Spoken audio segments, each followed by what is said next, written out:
संघात प्रवेश.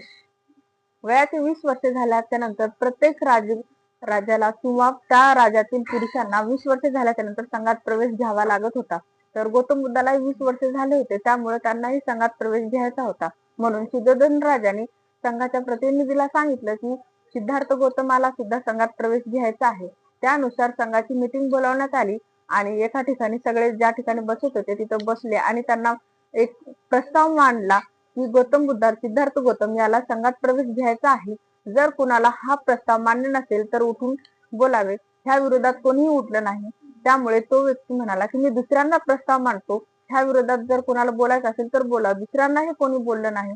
त्यांनी परत तिसऱ्यांदा विचारलं की मी तिसऱ्यांदाही विचारतोय, कोणाला ह्या विरोधात बोलायचं असेल तर बोला. तिसऱ्यांदाही कोणीही उठलं नाही. संघाचा असा नियम होता, जर एखादा प्रस्ताव मांडला तर त्या विरोधात माणूस बोलू शकतो आणि जर तो माणूस त्याला जर विरोध केला तर तो संमत होणार नाही, विचार विनिमय होईल.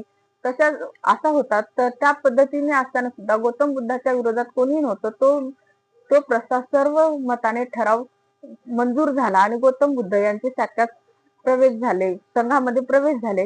तर संघाची अनुमती घेण्यासाठी तिथला संघ प्रमुखाने उठला आणि त्याला गौतमाला सांगितले की तू उठ. आणि हे पण उठले आणि दोघांना एकमेकांच्या समोर उभं ठेवून त्यांना सांगितले, तुला संघाचे तत्वे आणि मूल्य माहित आहेत का? तर सिद्धार्थ गौतम त्यावर उच्चारतात, मला हे माहित नाहीत, पण मला जाणून नक्कीच घ्यावेसे वाटतील. तर त्यावर तो संघ प्रमुख म्हणतो, संघाचा हा पहिला 4 असे नियम आहेत, ते 4 नियम तू मानलेच पाहिजे.